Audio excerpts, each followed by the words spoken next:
Hello? Okay, now it's working pretty well. See, Friday night it was.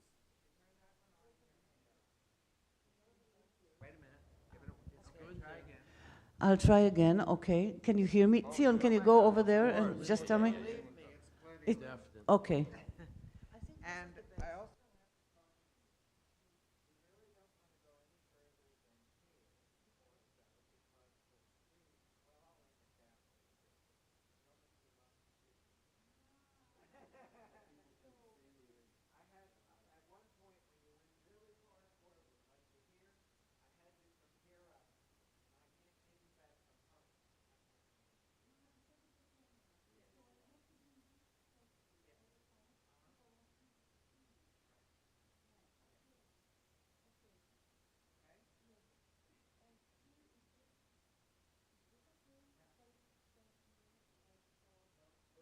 Try my lectern also. 'Cause I think you'll be pleased. Hello, hello. Yeah. It's very good now. Yeah. For some reason, No, I don't trust this one. Friday night it did I not. simply don't. Didn't have it set. No. Yeah, we didn't. This one is very good. This one is excellent. Yes. Okay. Put your notes away. I'll put my notes and I'll put my presentation.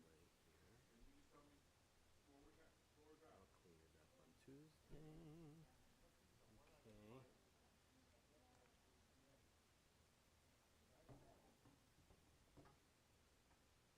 Hello. You don't like this microphone? This, no? It's good now. I don't know.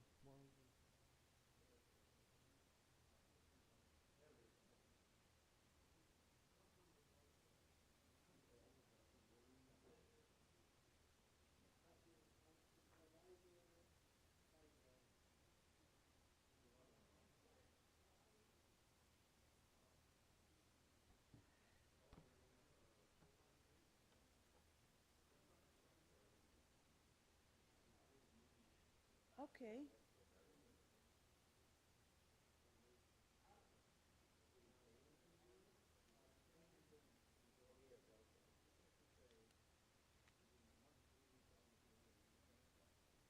Okay. Elliot, you're Elliot, yes? You're Elliot? No. You're Marshall. Okay. Okay, that's Elliot and you're Marshall. Okay. So here I am my presentation. Here I am my notes. Here's the mic. And here's the pointer. You call it a pointer.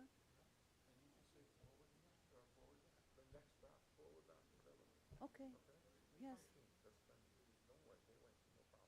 Okay. Okay. Beseda. Thank you. Stuart, I think it's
Okay, are we ready?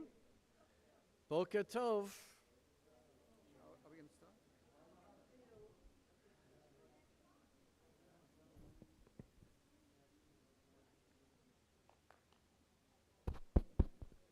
Good morning. Good morning and welcome to our third and final session in our series of 3 lectures by our distinguished speaker, Professor Dr. Moore Altshuler, who's here from Jerusalem together with her husband, Sion. So we're very privileged and honored to have you with us. We welcome all of those here in the sanctuary and everybody on live stream. And a special welcome also to Dr. Bill Freund up in Chatham, New Jersey. We send best wishes to you, Bill, and to Yola Levine. And once again, we thank Dr. Freund for initiating this series. We've had this series now for the past 18 years, and the series was initiated in memory of Dr. Freund's late wife, Judy. Judy is the person who suggested this, and Dr. Freund thought this was a wonderful idea, and this has been perpetuated for 18 years. Dr. Freund, as I mentioned yesterday, is a very loyal supporter of Temple Beth Sholom. He is a congregant who has always paid a particular attention in all our activities, even though he lives up in Chatham, New Jersey. So Dr. Freund, we thank you once again for your generosity and your foresight in establishing the scholar in residence. And now it gives me great pleasure to introduce Rabbi Altshuler to introduce our speaker to you. Thank you. Thank you, Eric. And thank you, Dr. Freund. I haven't had a chance myself. I know you're out there. We have a number of people who are streaming. I'm looking at that little camera there with all the people who are with us this morning, and I especially want to thank Dr. Freund. He's quite a very unusual and unique and dedicated supporter of Jewish education, and especially, as he said to me, there's nothing that pleases him more than having someone from Israel with us. So thank you, Dr. Freund, and Baruchim Habaim. Welcome everybody this morning for our less formal event. We'll have plenty of time for discussion and questions and answers. You have all seen the biography of my dear, dear Dr. Moore Altshuler and family. It's a real privilege to be with Moore and Sion. We've had quite a wonderful time rebonding with each other, and we're going to see each other soon in Israel, which is very exciting. So, in fact, I saw Don Friedman's here somewhere.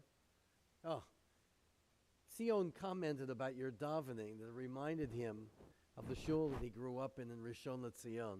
It was a really tremendous compliment, and I said, that doesn't surprise me at all. So what I'm saying is the connection here between our congregation and Moore and Sion is quite significant, because the more that we do to cement the bonds between Israel and the rest of the Jewish people is, I think those of you who know me, is a priority of mine each and every day.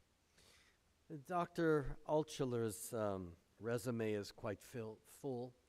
Her 2 books about the messianism of the Hasidim in Eretz Yisrael, her first book, is quite extraordinary, and she's well known in the scholarly world everywhere. And her book on Rabbi Joseph Caro, which has only been written in Hebrew, is, as I said to Moore, we've got to get that translated into English, because it is the most comprehensive biography and analysis of his amazing contributions to the Jewish people in 16th century Tzfat, Israel. Of course, he came from elsewhere. That needs to be translated and disseminated to as many as possible. We share this love of Jewish history, of our passions for Jewish life, and of course Eretz Yisrael and Medinat Yisrael. So, but most importantly about Moore that you don't know, that never comes through in the resume, is that while she's an accomplished scholar in her own right, the most important thing about Moore, as I mentioned very briefly about Israel Maimon and what he said about her, there's no one whose heart, whose kindness, whose emotions express the best of our Jewish state today. Moore is known for that all over Israel. She appears on the media. She writes in the various media parts of Israel, which is another aspect of her life that is not as well known. And why she is such a tremendous spokesman for our Jewish state is because she brings heart in addition to mind. And so it's a real honor again to introduce to us Dr. Professor, dear one, Moore Altshuler.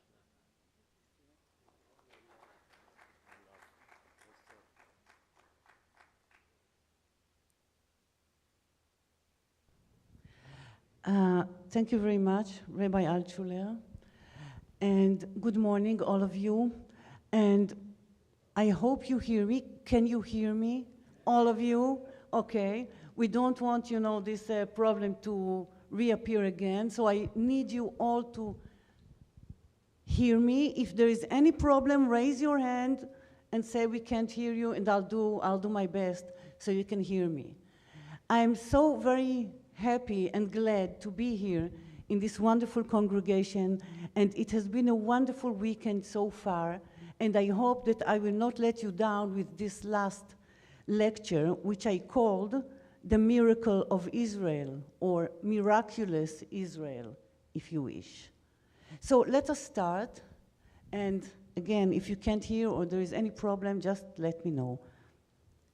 Okay, I will start. In the 20th century, Israel had a self-image of a poor relative, supported by his rich cousins. There was an Israeli expression, the rich uncle from America. When I grew up, It was the rich uncle from America, without whose support the state of Israel would not survive. On the cultural level, we talked about New York versus Jerusalem as two opposites. Jewish New York symbolized the focus on science, philosophy, and humanist values such as tolerance and compassion.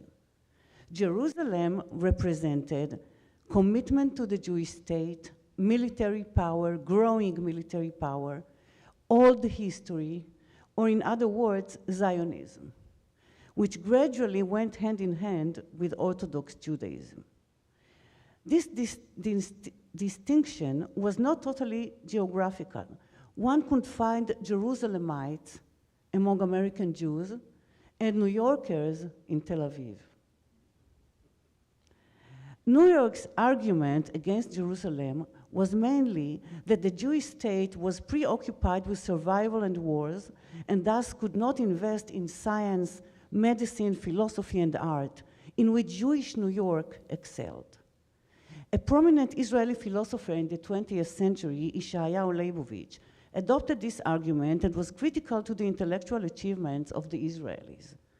He once said, "Many Jewish scientists won Nobel Prizes in mathematics, chemistry, physics, medicine, and so on, while non-Israeli scientists ever won a Nobel Prize in these fields." This situation had dramatically changed in the 21st century. In the first 2 decades, 9 Israelis have already won Nobel Prizes in scientific fields, and it is to be continued. Israel is called the startup nation, and the 21st century is said to be the Israeli century. I think it was Professor Yossi Schein who wrote about the Israeli century, the 21st century as the Israeli, yes, he called it the Israeli century. 6,700 startup companies operate in Israel today. In 2021, 10% of the world's unicorns were born in Israel. Unicorn is a private startup worth $1 billion or more. Israel is at the forefront of scientific and technological development in the field of security. We have the Iron Dome anti-missile defense system, and soon to be the Iron Beam, a laser anti-missile defense system. And we have drones and cyber, which is information security, and so on. Israeli startups excel in the fields of optics, biomedical engineering, cleanness, communication, high-tech chemistry, high-tech agriculture, and so on. Israeli scientists make groundbreaking inventions, a few of which will be mentioned here today. So the image of the poor cousin is changing as the living standards have progressed by a sharp leap. According to the International Monetary Fund, the Israeli economy is among the 20 most powerful economies in the world today. Israel's gross domestic product, the GDP, yes, the GDP, is $55,000 per year per capita, more than Japan, South Korea, and Italy, and soon to reach that of Britain, which is $60,000 a year. By the way, the highest is the United States with $72,000 a year. So we still have some, road to go, but I think the direction is already clear. Life expectancy in Israel for men, 80 years, 3rd place in the world. For women, 84 years, 10th place in the world. According to the Bloomberg Index in 2015, Israel ranks 6th in the world in terms of health services, life expectancy, infant mortality, alcohol consumption rates, and so on. Even more so, Israel has translated its strength into a stronger international status. An alliance of the Eastern Mediterranean was concluded between Israel, Cyprus, and Greece to search for gas reserves in the Mediterranean Sea and build a gas pipeline to Italy and Europe. I promise, where's my gas man here? I promised him I would mention this project. It's a huge, huge project in Israel, Cyprus, and Greece today. Yes, the gas pipeline. The Visegrad Alliance was signed with Poland, Hungary, the Czech Republic, and Slovakia, all members of the European Union. And then, of course, the Abraham Accords, peace agreements with the United Arab Emirates, Bahrain, Sudan, Morocco, and cooperation with Saudi Arabia. And following Iran's aid to Russia in the war against Ukraine, the American administration now looks at Israel as a strategic ally in the battle against the terrorist axis of Iran and Russia, backed by China. Only 2 weeks ago, we learned that the US Army opened its weapons reservoirs in Israel and sent ammunition to the Ukraine army. And again, Israel is a strategic ally in the area that is critical to the peace of the world. And this week, there was a UAV attack on nuclear sites in Iran, and this happened while Secretary Blinken was visiting Israel. And from the scope of the attack, it was clear that the US was cooperative or backing or supporting Israel in the fight against Iran. So Israel, in other words, turned from a problem to a solution. From a problem to a solution. How did it happen? Well, there are two ways to understand. One way is the more mystical, traditional way, which is to say, well, it was a miracle. Like, the biblical miracles that we talked about yesterday in this Parashat HaShavua. It was a miracle. And then you don't have to go into the details and investigate because you don't question miracles. The other one is a more philosophical approach. Like Maimonides said, a miracle is a natural event that we, people, cannot really understand. So we call it a miracle. But in fact, there is some explanation.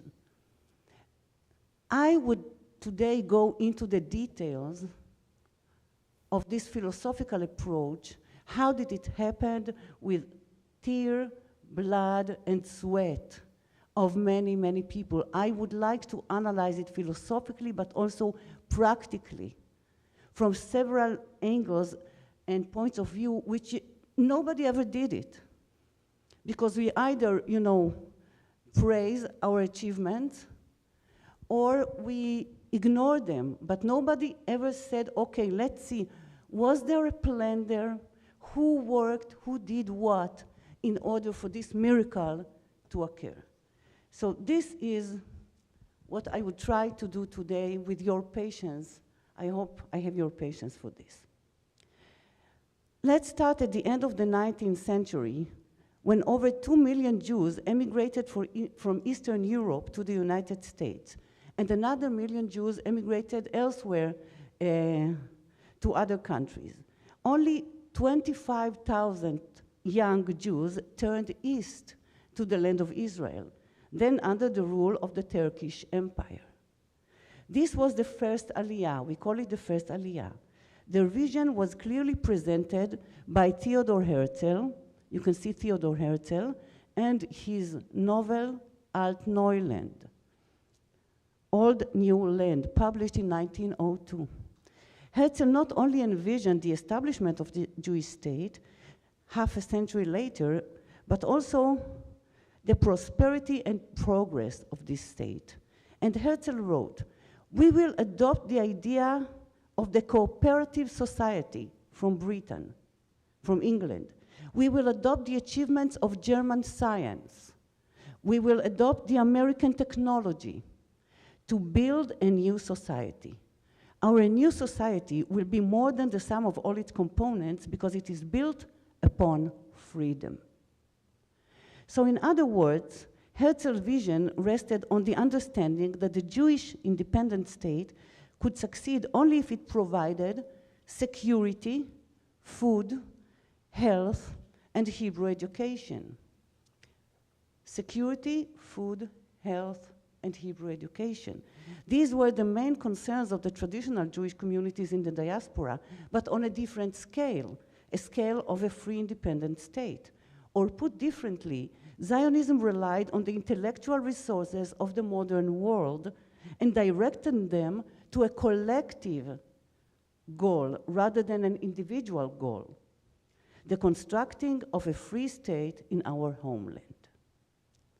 And such a goal, ladies and gentlemen, such a goal could be achieved only from the ground up, only from the roots up. It couldn't be achieved in any other way. Let me explain. Jewish immigrants to America integrated into an already existing society. In contrast, Zionists founded a new society and had to deal with all aspects of life. They could not afford to encounter problems and then look for solutions because, in the meantime, the entire Zionist enterprise could be destroyed. So they had, in a way, to be prophets. They had to provide solutions to unknown problems, which is quite impossible, I would say. But this is exactly what our forefathers did in a very, I would say, outstanding way. One of the ways was science. While many Jewish scientists headed from Europe to the Golden America, some brilliant Jewish scientists were Zionists. They conceived the founding of scientific institutions even before they dealt with more urgent challenges of food and self-defense. It took them over a decade to fulfill their dreams and establish two scientific institutions finally founded in 1909, with less than 50,000 Jews in the land of Israel. Number two, next. So they didn't have students, but they already had, these institutions. So this is the Weizmann Institute, founded in Rehovot, in my hometown, in 1909, by Dr. Chaim Weizmann, later the first president of the State of Israel. And you can see there, down there, Dr. Weizmann with friends. On your right, you can see the current particle accelerator at the Weizmann Institute of Science nowadays in Rehovot. So see what happened, in a century or so. It's amazing. And then, next, in 1909, they established the Technion, the Israeli Institute of Technology in Haifa. Yes, you can see the old building, which is quite remarkable. It was later built, not in 1909, but later. And you can see part of the Technion today, which is a very important and leading institute of technology in Haifa. The first Zionist Congress in 1898 decided to establish a Hebrew university in Jerusalem. It was finally established in 1925 in Jerusalem, and you can see Lord Balfour speaking at the opening ceremony of the Hebrew University in Jerusalem. And later I will mention some more initiatives of Zionist pioneers from which leading scientific institutions grew. So see, all these institutions, scientific institutions, were established before there was even one student that could afford to go and learn there. So in that sense, Israel is a late bloomer. The knowledge and experience gained in those scientific institutions are the basis of Israel's success in the 21st century. Even more so, the cooperative society of Theodor Herzl became the model of not only science, but also of health system in Israel and educational system in Israel. So let's start with the obvious, security and self-defense. The physical existence of the Jewish state was never secured. From day one, the pre-state Zionist organizations focused on security and survival. In 1948, it became the major concern of the new state. Necessity is the mother of invention. Each generation has new security challenges and new solutions. The current challenge is to defend Israel's civilian population against missile and rocket attacks. Again, Israel was the first and almost to this very day, the only state that was attacked by missiles and rockets. Now Ukraine also, but until now it was Israel and a little bit of Saudi Arabia. Our civilians have suffered from missile attacks, so we found a solution. And the solution contains two unique anti-missile defense systems. Iron Dome, you can see it on your left and on top, the Iron Dome, and soon to be the Iron Beam, a laser anti-missile defense system. Israel defense systems are, of course, developed with the cooperation of the American Army, of course, and while both sides benefit this development, both the Israelis and the Americans. And they are in demand worldwide and are the basis of Israel's excellent reputation in this field.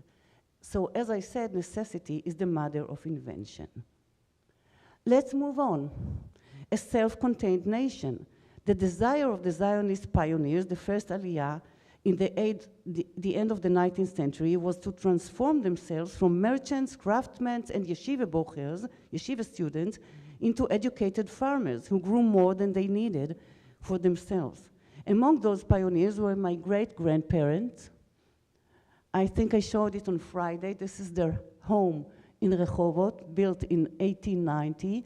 And on your left, you can see Rehovot as a very, very small settlement. I think it's the beginning of the 20th century. There are not even 100 people there yet. But they started to grow oranges and grapefruit and established Israel's first export branch, that of citrus fruits. Can I see it next? These are my grandparents with Australian soldiers in World War I. And then can you go next? Nowadays, a citrus fruit packing house in the first orchard in Rehovot. Nowadays, it's part of the historical museum. Now, in 1920s, the first kibbutzim were established as agricultural collective designed to work the land jointly and facilitate food production.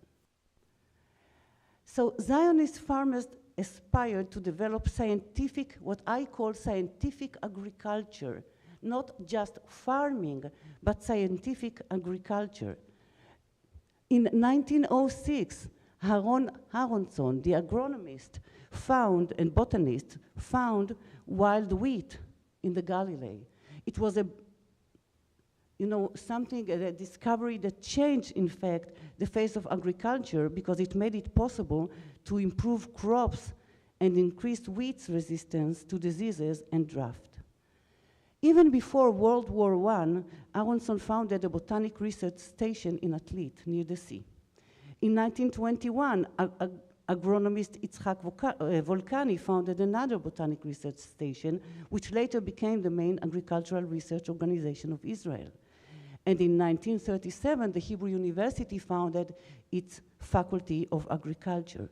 So from day one, professional knowledge in the field of biology, botany, agriculture was integrated into the practical farming. And that's a very important issue here. We do it, but we do it in a scientific way. We do it in a way that would take us forward. So now, today, 5 generations later, Israel has a leading role in agricultural high-tech. Israel sells seedlings, seeds, economical irrigation systems, vertical farming techniques, and we sell it worldwide, from India to South America. Israeli experts specialize in desert agriculture, which is a very, very crucial and important subject, desert agriculture. And allow me here to mention, can we go next? My late friend, our late friend, Professor Yechezkel Cohen, Chezi, which was named after the prophet Yechezkel. He was born in Babylon, or in Baghdad, in Iraq, to a family of 10 children. At the age of 11, he landed in Israel in 1950 in a national operation called Ezra Nehemiah. You can see here 125 125 Jews from Iraq ran away from Iraq and were taken in by Israel in the 1950s. And they were practically refugees, I would say. They were rescued from Iraq to Israel, and leaving their possessions behind, they were housed in tents and temporary housing. May I see the next picture? This is our friend Yechezkel and his beautiful fiancée Daphna. I think this is his first picture ever taken because his family in Israel was so poor they could not afford a camera. So the first time he really took a picture was when he got engaged with Daphna. So this is an 11-year-old kid coming to Israel as a refugee, in fact, from Iraq, with a family of 10 children, and building his way up, specializing in desert agriculture. Can we see the next? Now Professor Yechezkel Cohen. Wait a minute, I'll show him. Professor Chezi Cohen, now a professor in the Volcani Institute of Agriculture, cooperating with Japanese and Chinese universities how to make the desert, desert agriculture, prove the desert agriculture possibilities in China. He was working with Japanese universities to promote agriculture in China. Can we see next? And in 1996, our Professor Cohen received the highest award from the President of China. Don't ask me to pronounce his name, just a minute, maybe I will. Jiang Zemin? Okay, so here is the President, and here is our friend Professor Cohen, receiving the highest reward from the Chinese president for his achievement in desert agriculture. And I'll show you one more picture, because this is a beautiful one. As the agricultural attaché of the Israeli embassy in China, he welcomed our then young prime minister in his first visit to China.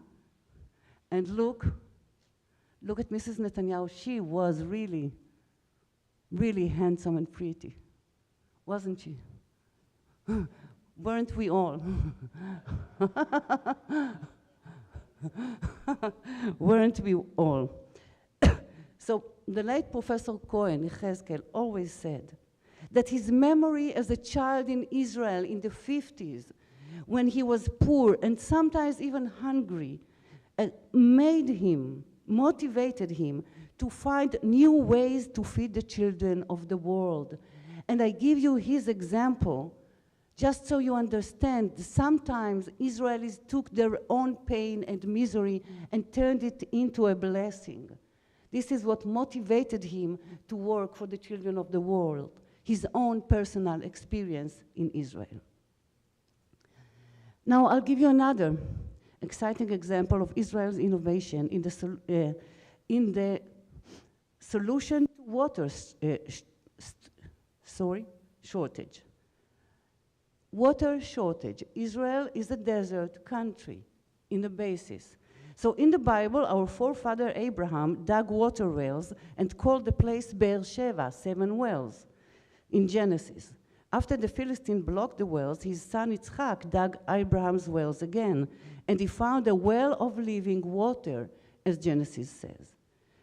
It is also said that Yitzchak grew a large crop of wheat 100 times more than before. In the ancient kingdom of Israel, King Chizkiah dug, can I see the next? Yes, okay. Dug an underground channel to transform water from Shiloach stream into Jerusalem, and from fathers to son.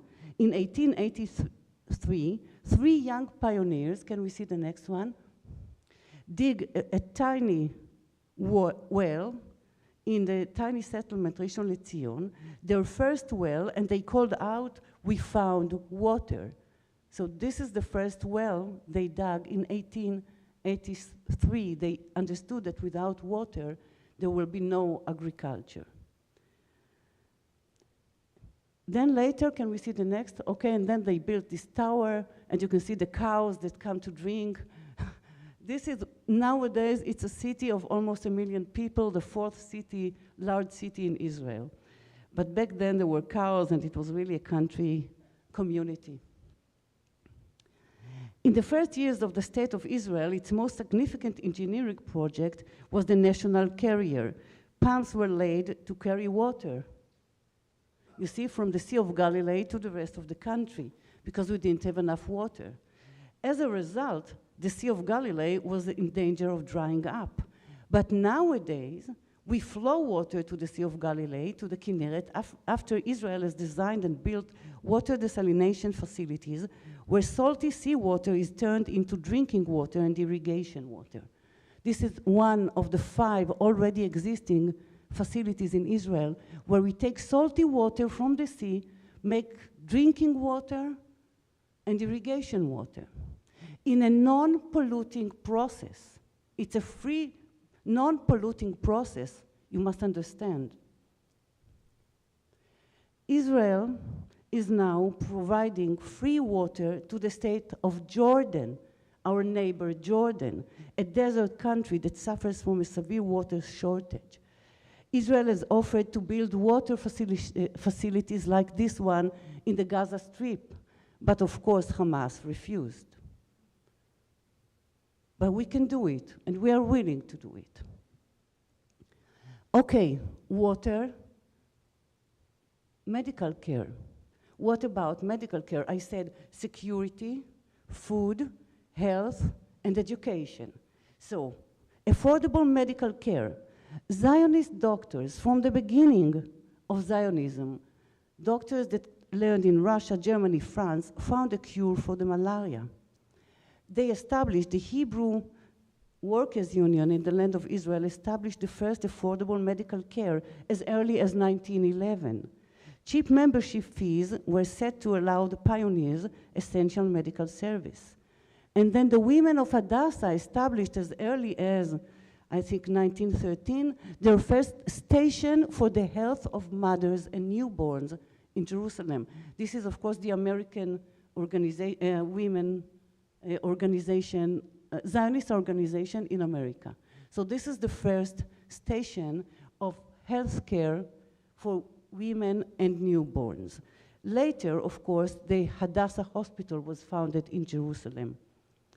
And today, Hadassah Hospital is also a medical school which has trained thousands of doctors, including Palestinian doctors, Jordanian doctors, Egyptian doctors. They come from all over the Middle East to learn in Hadassah Medical School, founded by American Jewish women for the benefit of everyone. And I think it functions as such. So the ideology of affordable medical care served us well during the corona crisis. Israel was one of the first countries to provide free rapid vaccination to the entire population. Israeli citizens living in the United States and Europe flew to Israel to get vaccinations. Israel also transferred thousands and hundreds of thousands of vaccines to the dysfunctioning Palestinian Authority, which was in total chaos. So the fact that we had an affordable medical care for everyone, poor and rich, it's not a question of how much money you make. You are entitled in Israel to fundamental, basic medical care. And that has been the rule, that has been the rule from the beginning of the 20th century to this very day. So it helps us in times of crisis, like in this one. Another aspect of Israeli innovation in medicine is the transplantation of body skin, which is created in laboratories from the patient's own DNA. Israeli doctors developed this technique based on the extensive experience they gained in treating wounded soldiers whose skin was burnt in the Yom Kippur War in 1973. Again, Israelis turned their suffering and their misery into a cure and a blessing. And I think that's unbelievable. That's unbelievable, the way we managed to turn our suffering and the experience we gained in the worst conditions into a blessing to the rest of the world. No, wait. Is there anything you wanted, or is everything okay? Okay, so let me share with you a story that my daughter, Chemdat, our daughter Chemdat, told us. Soon to be Dr. Chemdat. She has already submitted her PhD, and she went on a mission to the Poland-Ukraine border just a few months ago. And she said, as a volunteer to help the refugees. And she told us, most volunteers came from the United States and Canada, no Europeans other than the Poles, and 4 rescue teams from Israel, including doctors, nurses, and social workers who spoke Ukrainian and Russian. Once again, Israelis acquired a painful experience while treating victims of terrorism inside Israel. And they are voluntarily willing to share their experience for the benefit of other nations in need. And this is exactly what I would like to repeat here again and again. We are sharing our experience, our knowledge with other nations in need. What we have gained in, how did I call it, tears, blood, and sweat, we are willing to share with the rest of the world. And now last but not least, the Hebrew language. Jews have always cherished the Hebrew language as a sacred language, but Zionism sought to revive it as a language of life. In 1883, with less than 30,000 Jews in the entire land of Israel, the first all-Hebrew school was established. The Chaviv School was established in Rishon LeZion. It was, as I said, the first all-Hebrew elementary school in the world, where all subjects, from mathematics to Bible and poetry, were taught in Hebrew. Believe me, guys, the children were teaching their parents, and the children were teaching their teachers. My grandfather, he was teaching his parents how to speak in Hebrew. He was teaching his teachers how to speak in Hebrew, only that my grandfather never stayed in class. So he didn't have a lot of chance to do that. Because everything was like upside down. We have to recreate our language as a new language, new old language, as we go. So as early as 1908, Eliezer Ben Yehuda wrote and published the first Hebrew dictionary. And he was assigned, with the assistance of poets, authors, and scholars, Eliezer Ben Yehuda invented new words to allow Hebrew to function as an all-purpose language. Already, in the beginning of the 20th century, not enough people to speak Hebrew, only young kids. Already we have a dictionary and so on. Let's make it, let's make it scientific. Let's move forward. Let's find new words and so on.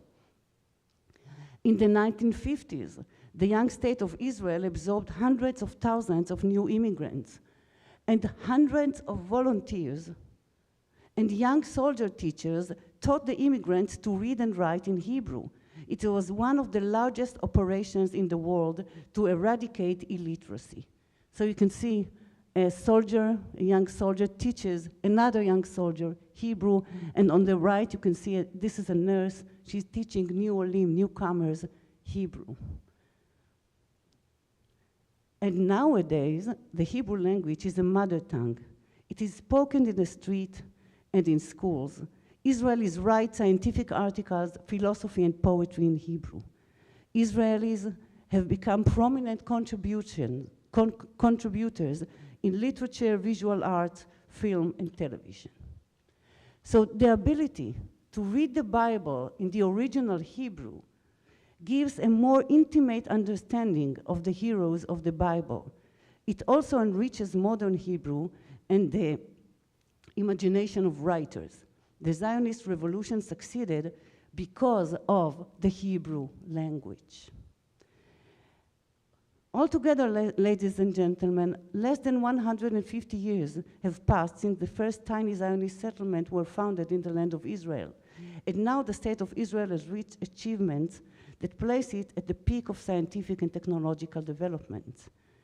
Furthermore, and I would say it again and again and again, Israelis share their knowledge with other nations in need and contribute to the improving of life on earth in general, as God has promised Abraham, our forefather, and in thee shall all the families of the earth be blessed.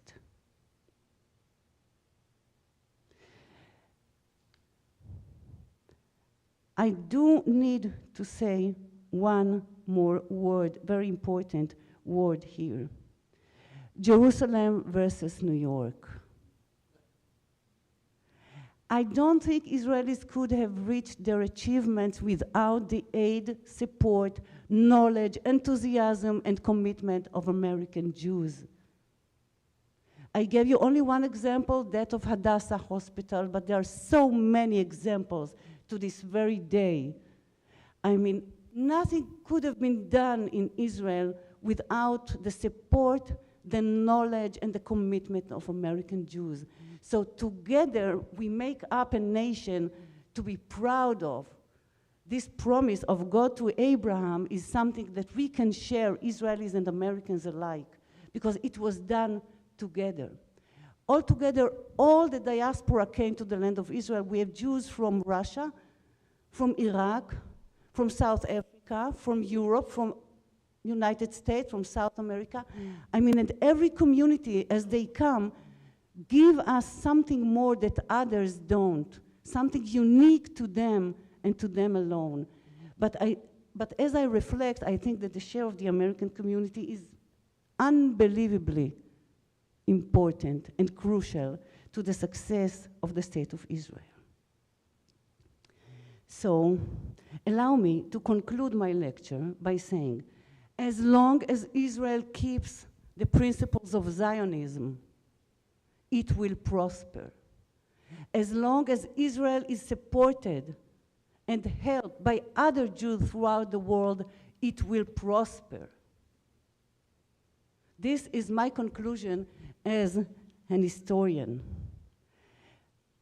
A profound commitment to the survival of the Jewish people, of their physical security and their cultural heritage. So I will conclude my lecture with a short quotation of the epilogue of the great Zionist prophet Theodor Herzl in Altshuler. Can we see? Can we see the first slide? Theodor Herzl. The last episode goes like this. Old New Land.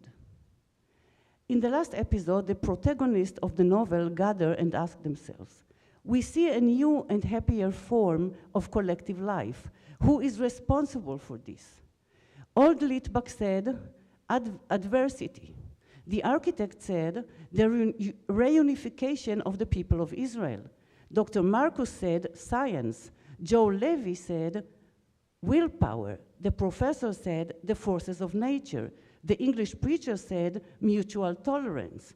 Rashid Bey said, belief in our ability. Young David Litvak said, love and suffering. And Rabbi Shmuel stood up and said, God. God. Thank you very much, ladies and gentlemen. There's nobody like you to capture the emotions. What you've just heard is completely different than what people are reading about Israel every single day. This is Israel, and we've forgotten that. We get mired in these debates, the country's falling apart. It's not. Every time I go to Israel, I see this contrast. I'm always uplifted. It's a miracle. And the people there are incredible. And I hope you'll agree that you'll rarely hear someone who expresses this love of our Jewish state more than more. And you just gave all your heart, and we really appreciate it. So what I thought we'd do now is take some questions. Thank you. I hope you appreciated the wonderful lecture more. Questions about Israel, about what's going on. Julie? Let's see, how can we do this? Let me, oh, you're going to need this. Yes, and I'm not allowed out of this area because people at home won't be able to see me. So I think, yeah, okay. Oh, you want to go back? Okay. Or you came up, all right. Thank you. Okay. I want you to talk a little bit more about the creation and the evolution of the political system in Israel. Certainly it's not an American democratic model. That's not where we started. But we have evolved into something else. And that is very much of concern to American Jews today. Thank you. Okay, Rega.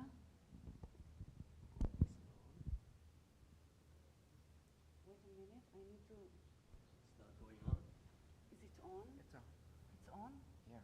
Okay. Although the battery's getting low. Okay. Okay. Thanks God, Julie, thanks God that I am not a scientist in, how do you say, in political science, because that would be, you know, very dangerous territory to enter into, thanks God. But I will say that this is the Israeli democracy is a very unique democracy, and I always say that it's a mixture of the Jewish shtetl. Do you know what a shtetl is? You know, the Jewish towns in Eastern Europe, our shtetl. So it's a mixture of a Jewish shtetl and the Jewish mlach. Do you know what a mlach is? Mlach is the Jewish quarter in the east, in the Orient, in Morocco, and in other countries. The Jewish quarter would be called mlach.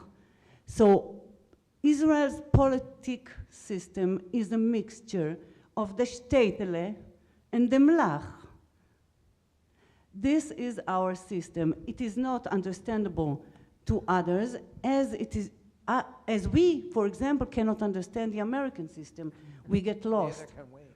We get lost trying to figure out what's going on there. But it's a system we have developed and it works.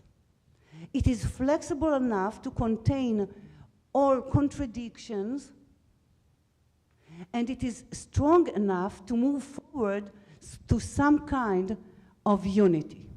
Now, Julie, I think that what you're really asking is, Julie, where are you? Yes, I think, Julie, what you're really asking is, how do I feel about the legal reform that is now taking place in Israel? No?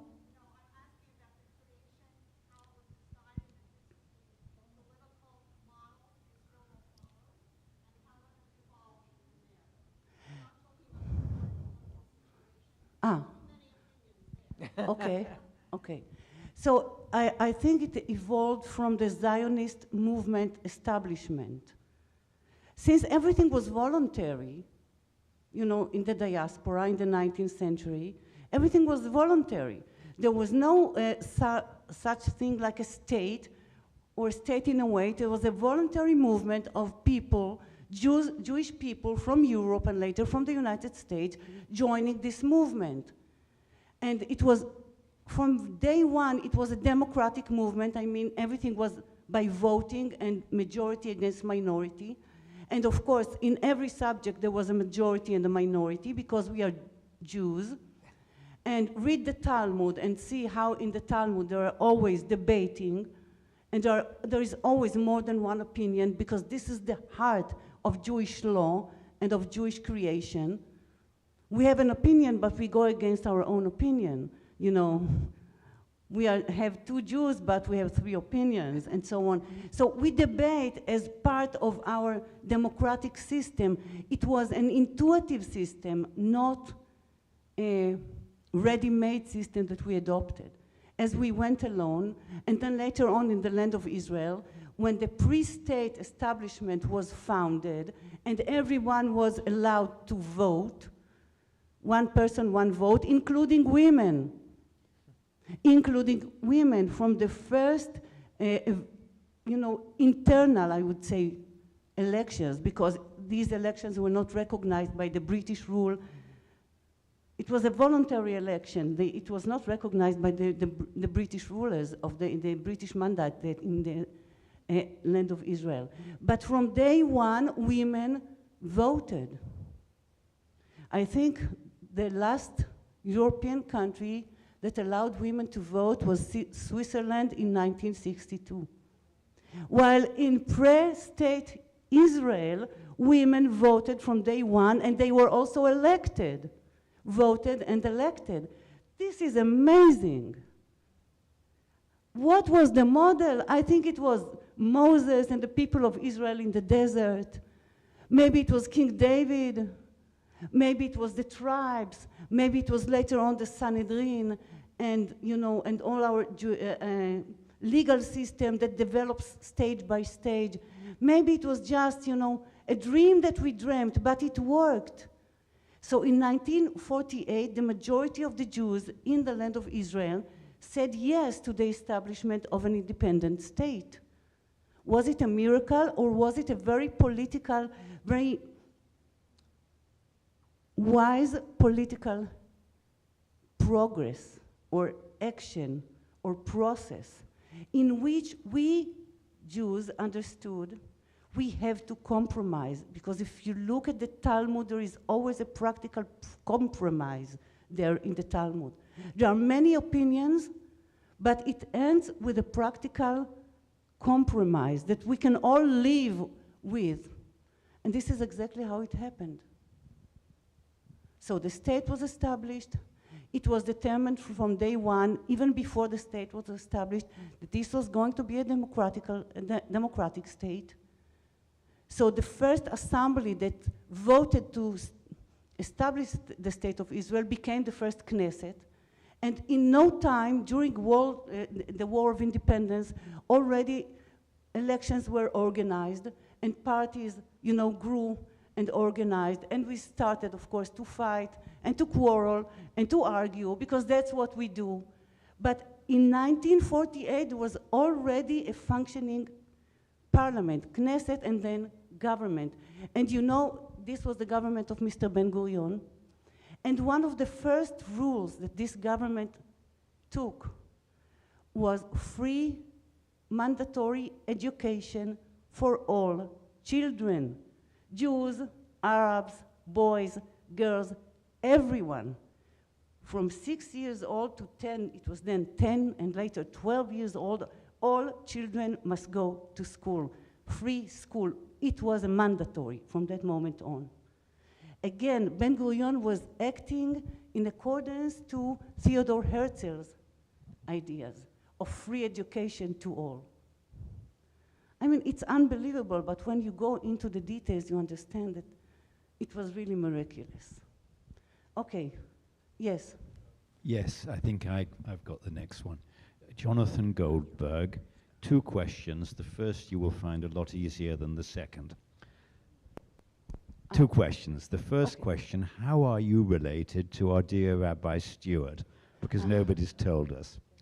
The second question, what do you make of the proposed judicial reforms? And let me just say a sentence about it myself. Some of us fear that what the Arab enemies have not been able to do to us over so many years, we're now in danger of doing to ourselves with the terrible divisiveness of Israeli society. As I see it, into the Haredim against the secular Jews. Are the Haredim really Zionists now, today? Okay, so these are 2 separate questions. Question number 1, we are not blood related as far as we know, although we go back to the 16th century Prague. I talked about it the other day. The Altshuler, the old synagogue in Prague. But we are adopted cousins. We grew to be adopted cousins because we appreciate each other's mentality, scholarship, love of Israel, and so on. So we are very good friends. Our parents met here in the United States and became very good friends, and this is the way it has been ever since. Yes. So now, question number 2. I think I wrote the answer in my cellular phone. Just a minute.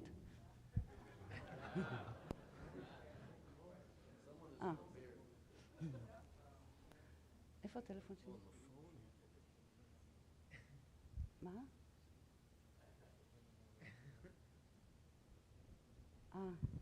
Okay.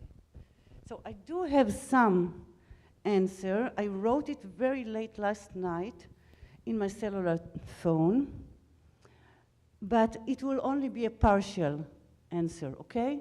But this is my opinion. The balance between the court and the Knesset, the Israeli parliament, the legislator, has been disturbed. This is acceptable for everyone. So some kind of reform is needed. This is accepted on everyone.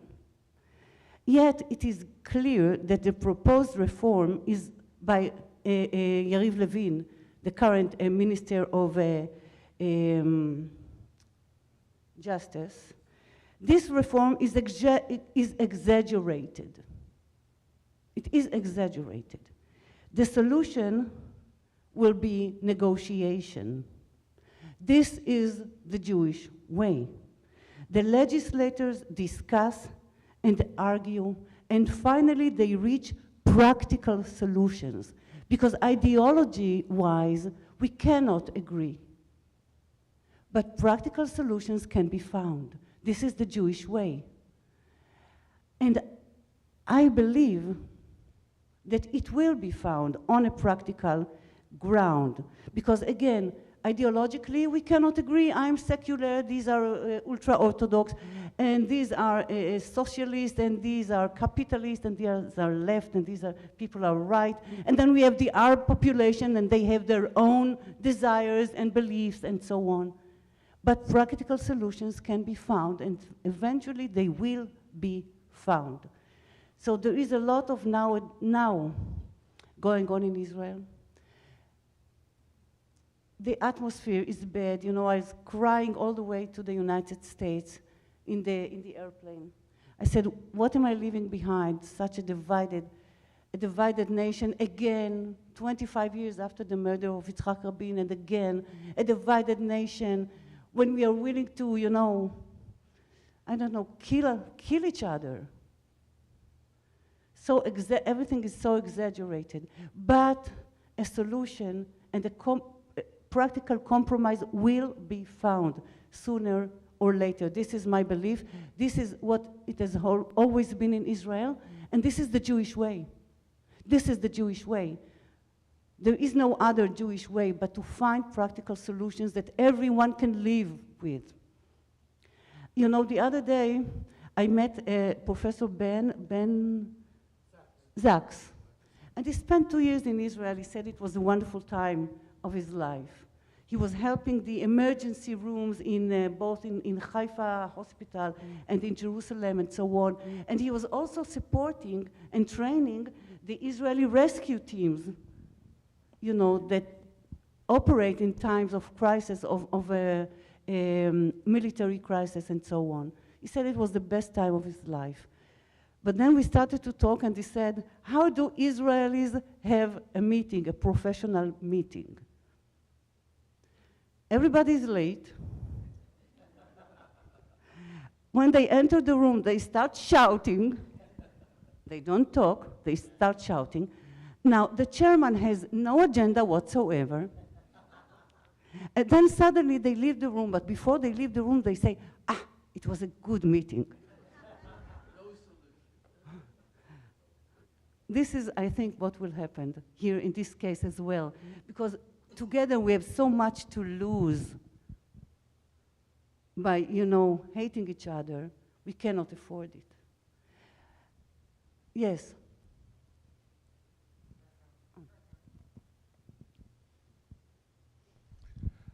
How is the integration in Israel between the Sfaradim and the Ashkenazim, and how does that say for the Haredi and the secular person in terms of the future of the country?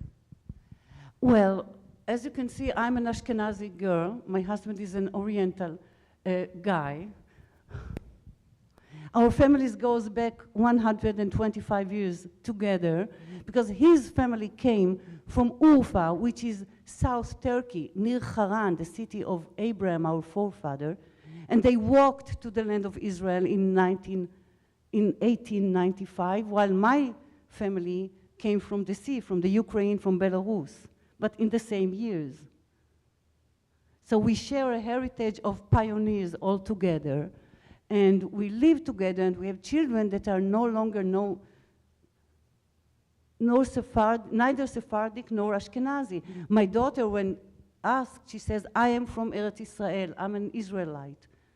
Leave me alone with all the the separations. So there is this case, and there are other cases, and of course, again, it's a sensitive, coming together from so many countries is a very difficult task.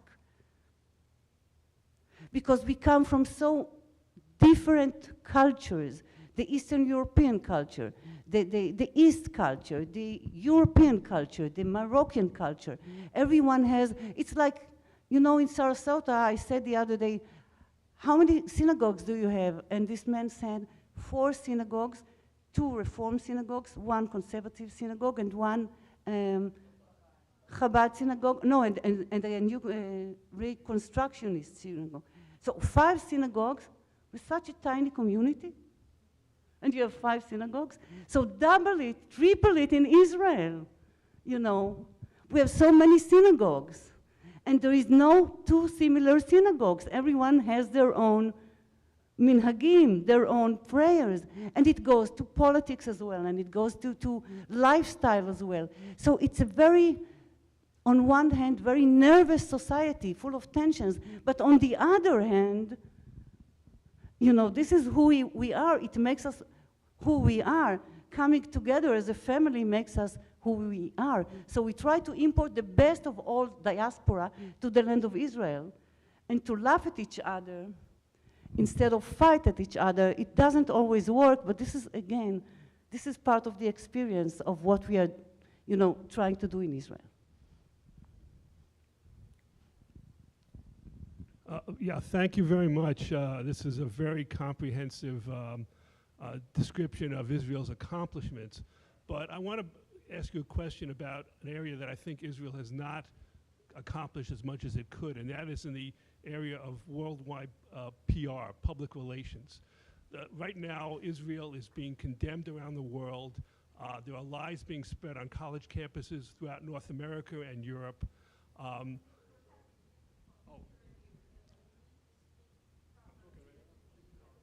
Hello? Hello? I think you should come here, maybe. Okay. Okay.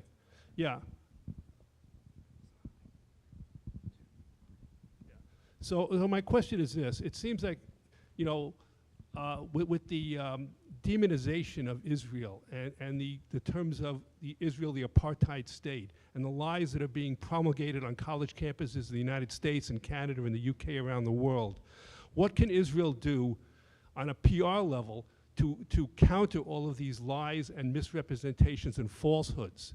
Because besides the existential threat from Iran, Israel also faces a geopolitical threat if the rest of the world starts treating Israel like it treated South Africa before the end of apartheid. Yes. So what can Israel do? What can American Jews do to help counter this threat to Israel? Well, I would say that sharp and unpleasant rhetorics coming from Jews about the state of Israel doesn't help. I mean, it doesn't help. Unfortunately, especially nowadays with this legal reform, but there is always something to hold against the state of Israel. And then American Jews, Israeli Jews, start with this rhetoric, this Nazi, you are a Nazi state rhetoric, and then it catches to American Jews, and they say the same. And then it goes all over the world, and today it's the internet, so everything, is spreading in minutes. And some horrible things said by an Israeli scholar or journalist in Tel Aviv in 5 minutes is quoted all over the world. And the biggest anti-Semites quote it. But you said it. You in Israel said it. And then I try to say, but it's just a minority. Some people are so extremist that they go, you know, it's impossible to take this minority and make it a rule. But you said it. Israelis said it. American Jews said it. So I think that the rhetorics, when you can criticize Israel, but use a modest, realistic rhetorics. That would very much help. To use normal rhetorics. I mean, Israel has its own faults, problems. Who doesn't? But compared to other nations and other states, I think we're doing very, very well. And compared to the challenges that we have, including the threats on our lives and the lives of our children, I think we're doing very, very well. Yes. And of course, it wouldn't hurt to remember from time to time what I just said. Israel is the solution, not the problem. And the way we help others, I think can be admired, Okay.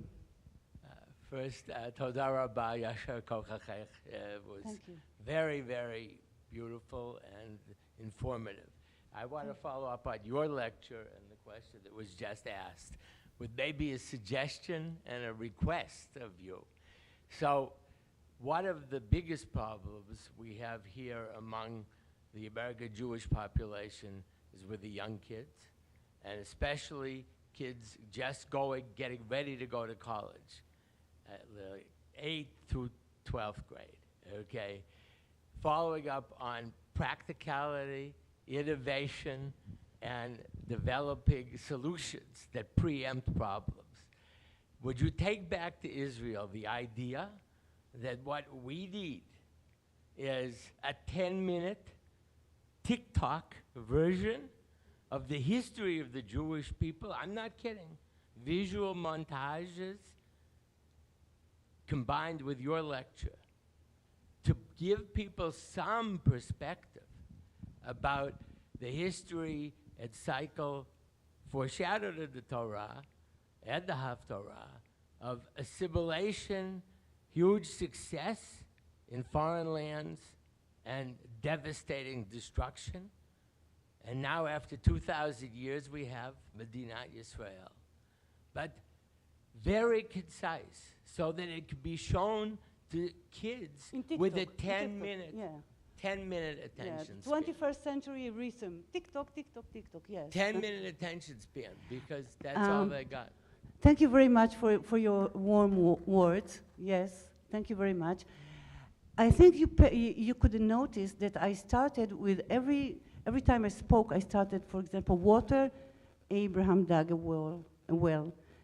Isaac dug a well. The first pioneers dug a well. In the 50s, Israel has tried the engineering project of pipelines from the Kinneret, from the Sea of Galilee, and so on. And nowadays, we have facilities to, take salty water. So the solution is built from the Bible to the present. From the Bible to the present, always. And I think this is something that should be emphasized.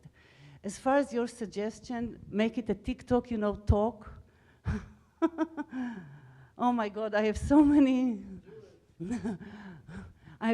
missions in life, but I think, it should be done. Sooner or later, it should be done.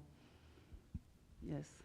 Thank you for the idea. Thank you for putting another burden on my shoulders. To follow up on his question, didn't the Israeli government make a position for Noah Tisby, the Israeli actress, to have a cabinet position to do just that, to put things out on the internet, to fight back in public relations in that way? I know Noah was here and was telling me about it. That I don't know. I'm sorry, I'm not into public relation. I think I bet they do something, and they do very good things. I think what you just heard from me, talking about Israel from this perspective, I think it is the first time that these things were even written. You know, to compare between Herzl and the first Aliyah and what is going on today, and to show the connection, to show the sequence, how we started and where are we today. I think it's the first time that it was ever presented. And I worked very hard over a month at home every day to write it. And only when I finished my lecture did I realize what I was writing, because I didn't understand what I was writing, you know. Only then did I realize, and then I had my husband reading it. I read it out loud for him, and he says, okay, what you've really written is this and that.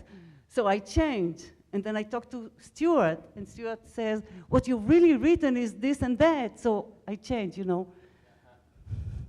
That's the way I work. So the second part I have is, how can we go further with that and let the world know when we talk about BDS that if you want to boycott and divest and sanction Israel, then don't use immunotherapy for cancer because it comes from Israel.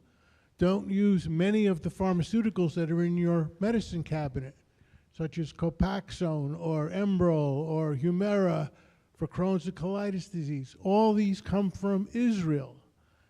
Why don't we fight back and say, throw away your ATM card because the algorithms that protect the encryptions come from Adi Shamir in Israel? Yes.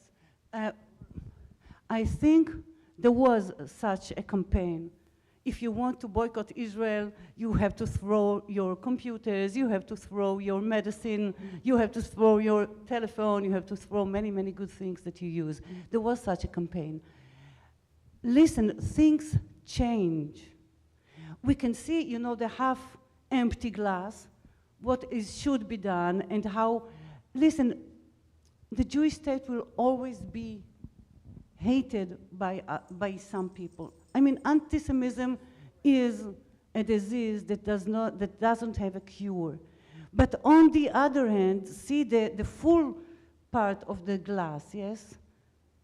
Israel has peace agreements with the Emirates, with Bahrain, with Sudan, with Morocco, with Jordan. You know, we give Jordan water, and then the Jordanian king is threatening to break all ties with Israel. I mean, what are you threatening us with? We give you free water, Mr. Abdallah, King Abdallah II. We give you free water. We sell you gas, otherwise you wouldn't have gas. We protect you from a revolution inside Jordan. How do you treat us back? I think Israel has to grow its, how do you say, backbone? You want our help? Okay, start, respect us. All we want is respect. We don't need your love. We don't need you to like us. We need, we want, we demand your respect. And in return, we are willing to do a lot. Because we are Jews in the Jewish state. We are doing a lot for you. But we do need your respect. I think this should be the deal. That's my understanding. You know, if I could just comment to you, okay? Yes. You know, I have worked very hard with the issue on the campuses here in the United States. We have a big problem. Every argument you're making is exactly right. And my husband was a physicist who worked on Iron Dome. I used to get upset when I hear the things that were being said, and he used to say, you know, like husbands do, what are you getting so upset about? The United States military is never going to let anything happen because we need Israel as much as Israel needs us. I also know the truth about what happens with the media. I've been part of sessions where people who've worked for the New York Times, who work for other newspapers, say they are told, don't bring us the good news. Bring us what Israel is doing wrong. However, the reality is just what these gentlemen have said. And we're talking to the wrong person when we ask you to be the person to do something about it. But somehow we've got to get the word to the Israeli government that there needs to be, the Israeli government are the ones who can do it. And respect comes with love and admiration. When I tell people all the things Israel does right, they say, yes, but the whole world is hating us. Somehow we have to find, as Americans, a way to get to the right people to say this, ask for it, insist upon it, because Jews throughout the world need Israel desperately. But we have to be cognizant of this problem. Thank you so much for all you've said, but this, we can't ask you to solve that any more than we can ask someone in this room to solve the problem of racism in the United States. It's a big one, but we've got to ask. Thank you. Can I answer? Because look at my hair, it's gray, so I'm not that young. When I was younger, I thought, just like you, lady, that it's such a shame that people hate Israel, that young Jews hate Israel. Something must be done. And I felt so upset. Now I'm old enough to realize that you can't win them all. And in bad times, what I do is I stick to my basic, I would say, principles. And the principles that my late father told me, he said to me, we have the 10 Commandments, stick to them. We have the land of Israel, stick to it. And we have the Jewish people, stick to it. Just do your job. You know, my father was a soldier in the Jewish brigade in the British Army, and they had this slogan saying, just do your job. So being old enough, I understand that I'm not going to change the world, and I don't want to change the world. Israel has done so much, and on every person that hates us, there are 2 persons that say, come to us and help us, we need you. They do. I stick to the basic. I stick to the land of Israel. I stick to the 10 Commandments, and I stick to the Jewish people. I do my job. Guys, let's all do our job. Correct. Thank you. I just want to add to what you said. We're a bunch of old Jews, and we all recognize that in every generation they will stand up and seek to destroy us, and we will not let that happen. What can I do? I can give money. I can support Israeli organizations. I can bring my children and grandchildren. I can celebrate their bar and bat mitzvahs in the land of Israel. I can instill in my children and grandchildren the same love that my parents instilled. And thank you for you doing that. Thank you. Ladies and gentlemen, thank you very much. I enjoyed it very much. And it has been such a wonderful time here with this wonderful, wonderful community. Thank you very much. We see you all in Israel. I Thanks. just want to add to Regina's comments. Support our synagogue. Be proud Jews. Educate ourselves. Come to classes. Know who we are. Know how Israel was built. And never apologize for any of that. Because it's our century. We've been buried for decades and centuries as a people, and we're finally free and we can lift our heads. I'm not going to lose that. Your rabbi is going to battle that battle every day, and I have to tell you, I'm appalled when I hear rabbis, intellects, scholars who are bashing Israel every day. I just cannot believe it. So we're going to be a shining light here.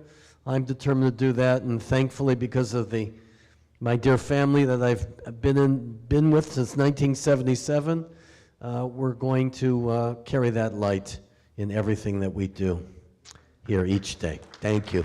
I want to thank Dr. Altshuler and Sion for your love. My dear ones, I can't wait to see you in a couple weeks. 1 week. 1 week. On behalf of the Freund Scholar in Residence Program, I want to thank you all for being here. Whether you're in Jerusalem or in Sarasota, this is a Jewish function, so there is food next door to follow. I would like to thank you. Firstly, Dr. Moore Altshuler, thank you so much for your superb presentations, for everything you've done to bring us all together. Zion, who accompanied Dr. Altshuler. Thank you, Rabbi Altshuler, for being the catalyst in making this possible. And I know this sounds like an Oscar award-winning thank you list, but just I need to thank a few other people. Thank Val Kay and Kathleen and all those in the kitchen for their help. I'd like to thank our administration, Nancy, Kelly, Troy, Dwayne, and Susan for all they did, Serenay and Susan from the membership committee, Elliot, Troy, and Marshall for the AV help, Marsha Mason, Esme, and all those who helped with some of the aspects on Friday night, and particularly Dr. Freund up there. You can see us on live stream. We thank you for your generosity and inspiration, and I thank you, the audience, for your participation today, for making this such a successful weekend. Thank you all.